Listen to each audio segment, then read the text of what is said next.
Com muito atraso em relação a nações desenvolvidas, o Brasil traçou, no início da década passada, metas ambiciosas para a qualidade da educação no país.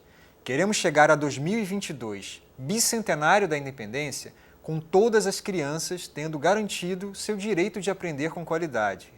Os desafios são imensos e, para falar sobre eles, convidamos a professora Maria do Pilar Lacerda. Por 5 anos, ela ocupou a Secretaria de Educação Básica do Ministério da Educação, na gestão do ex-ministro Fernando Haddad. No período, um de seus maiores desafios foi colocar em prática o Plano de Desenvolvimento da Educação. Pilar conhece bem a sala de aula. Antes de trabalhar no MEC, foi professora de História e secretária de Educação de Belo Horizonte. Hoje, é diretora da Fundação SM, que apoia a educação pública. Começa agora mais um programa da série Entrevista, desta vez sobre os desafios de ensinar em suas múltiplas linguagens. Tudo bem, Pilar? Tudo bom. Obrigado por ter aceitado o nosso convite. A gente já fez aí umas 4 ou 5 avaliações do Índice de Desenvolvimento da Educação Básica, um dos instrumentos ali criado pelo MEC, justamente para monitorar o cumprimento dessas metas. E a meta é ambiciosa, a gente quer chegar até 2022, recuperar um atraso histórico e chegar em 2022 no mesmo patamar hoje das nações desenvolvidas. Não é tarefa fácil, os desafios são imensos. Passado aí 4, 5 avaliações, Pilar, você acha que estamos no caminho certo? A meta ainda é viável? Vamos conseguir? Eu acho que a meta é viável. Se a gente tiver uma média 6 no Brasil, em 2022, a gente terá garantido todas as crianças na escola, todas as crianças aprendendo, né, e na idade certa. Algumas pessoas acham essa meta tímida. Na realidade, quando você fica mais por dentro disso, você vê o esforço e a complexidade para se chegar a isso. O que eu penso é que o caminho das séries iniciais, dos anos iniciais, é um caminho mais definido do que dos anos finais e do ensino médio. Porque o avanço que a gente teve até o 5º ano, ele não se refletiu nos anos finais. Já era para ter refletido. E a gente continua com um desempenho ainda muito tímido nos anos finais do ensino fundamental, que seria de 6º ao 9º ano, e no ensino médio. Aí eu acho que o problema é mais complexo, porque não é só de conteúdo, não é só currículo. É todo um desenho da escola que não dialoga mais com essa juventude, com essa adolescência. Então, em relação aos anos finais do ensino fundamental e ao ensino médio, eu penso que a gente precisa ser mais ousado em relação não só ao conteúdo, como também à forma. Agora, como que a gente pode apoiar essas escolas? Porque eu fico pensando também, a gente tem essa meta ambiciosa, a gente quer chegar ao patamar dos países desenvolvidos, mas não somos ainda um país desenvolvido. Nós temos ainda, estamos combatendo a miséria, mas temos ainda dívidas históricas que se refletem na escola, né? A gente sabe o quanto que a origem familiar dos alunos tem impacto no desempenho deles na escola. Então, eu fico imaginando, nossos professores, os atuais professores, as atuais escolas, com esses alunos, como que tem sido o apoio à escola e ao professor para que a gente consiga dar condições a eles de cumprirem essa meta ousada? O plano de desenvolvimento da educação, Antônio, ele é muito amarrado, assim, ele faz muito sentido. Né? A visão sistêmica da educação e os pontos do PDE, eles pensavam na infraestrutura, na avaliação do sistema, na formação dos professores, no projeto pedagógico, e isso se manifestava concretamente na elaboração do PAR. Quer dizer, o Plano de Ações Articuladas é um plano que cada município ou estado ele faz. Ao fazer, ele faz uma análise, uma reflexão sobre o estado da arte naquele momento da educação no seu município ou no seu estado, e ele já elabora um planejamento de trabalho com o Ministério da Educação. Mas você toca num ponto muito importante, quer dizer, nós temos 40 milhões de adultos brasileiros que têm baixíssima escolaridade. e 10 milhões de adultos que nunca frequentaram a escola. E como nós temos hoje 98% das crianças de 6 a 14 matriculadas na escola, elas são filhos e filhas destas gerações de brasileiros que não tiveram direito à educação. Então não adianta, e as pesquisas feitas falam que o grande problema da educação é do pai e da mãe, isso é muito perverso, porque não é verdade. Os pais estão muito empenhados que as crianças estejam matriculadas, estejam frequentando, mas eles não conhecem aquele território. Aquele ambiente não é um ambiente familiar, não é amigável e quando ele teve experiência escolar, essas experiências não foram boas. Então a gente precisa pensar uma escola do século XXI, mas uma escola que tenha um diálogo permanente com as famílias. Não na imposição, na cobrança, e por isso a educação de jovens e adultos é muito importante, porque a escolaridade da mãe ela tem um impacto muito grande no desempenho escolar do filho.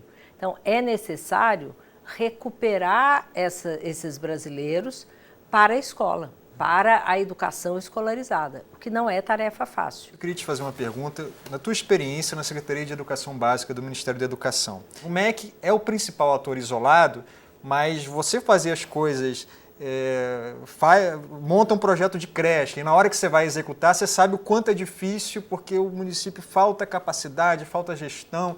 Enfim, você implementar políticas públicas na ponta de Brasília para chegar na ponta é muito difícil. Como que vocês tentaram enfrentar esse problema no MEC? Nós dialogamos com o município, mas o MEC não impõe políticas para o município. Por isso que o plano de ações articuladas foi a forma que o MEC achou de começar a diminuir a chamada política de balcão, que é um prefeito mais influente, um deputado que conhece os caminhos ali, levava o secretário de Educação para o FNDE, que é a autarquia do MEC, que tem o dinheiro e tem os projetos. E quando a gente fez a primeira divulgação do IDEB, nós identificamos os 1.242 municípios de mais baixo IDEB e cruzamos com as transferências voluntárias do MEC. O que são as transferências voluntárias? As obrigatórias é o livro, a merenda, o transporte, que é universal. Mas existe uma transferência que é um valor importante, que é feita através da elaboração de um plano de trabalho. Então, o MEC divulga um edital, o município lê esse edital e apresenta um plano de trabalho. E vai a Brasília, ou manda esse projeto e recebe o financiamento. O que a gente descobriu é que os 1.242 municípios de mais baixo IDEB nunca tinham recebido recursos de transferência voluntária, porque não tinham essa expertise.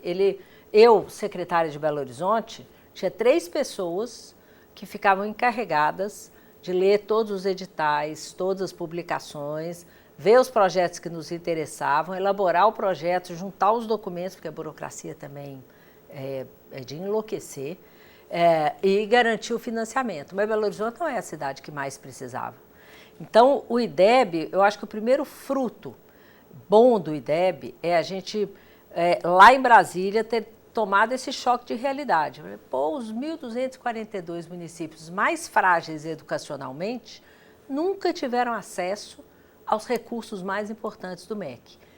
A elaboração do PAR e a identificação do IDEB mudam esse quadro. Então, teve todo um repasse, ir e vir para ir afinando e deixando claro que a postura do MEC estava mudando. Eu não digo aqui que a mudança foi radical, que todos aqueles costumes antigos foram embora de uma hora para outra, mas a gente passou a trabalhar num outro patamar, com mais conhecimento, com uma relação mais respeitosa com o município, porque a nossa tendência é achar que não sabe nada, não está interessado. E aí, quando a gente começa a sair de Brasília, foi uma postura do ministro Haddad que influenciou a equipe, assim, sai do gabinete e vai lá na ponta para você ver e conhecer, você começa a entender as dificuldades muito grandes desses municípios e a necessidade de ter um diálogo menos autoritário, ter um diálogo de verdade, né? Não é ter uma fala de cima para baixo. Eu lembro, quando os primeiros resultados começaram a surgir, o então ministro Fernando Haddad defendia muito a tese de que, olha, é uma onda, vai começar nos ensinos, nos anos iniciais e ela vai acontecer no ensino médio. Mas talvez a nossa ansiedade, a gente quer que essa onda chegue logo, e o que parece é que essa onda perde a intensidade. O que está sendo feito para corrigir essa aparente dificuldade de resolver o problema ao final da ponta? Eu começo com a ponta a ponta, lá no final, que é o Enem. O Enem terá e já está tendo impacto na articulação curricular do ensino médio. Ainda acho que a gente é muito disciplinar, a gente acaba discutindo só conteúdo, assim, vamos melhorar, vamos, então tira esse conteúdo, coloca esse, e eu acho que há um desconhecimento da academia, nosso, dos técnicos, de reconhecer que o conhecimento é geracional, que essa geração ela tem sede de aprender, e a gente olha o que esses meninos fazem de blogs, de redes, e não são meninos de classe média, aglomerados urbanos, favelas, tem lá uma lan house, os meninos estão ali se comunicando com o mundo. Então a escola não é mais o espaço de passar informação, foi para a minha geração, que nasci nos anos 50.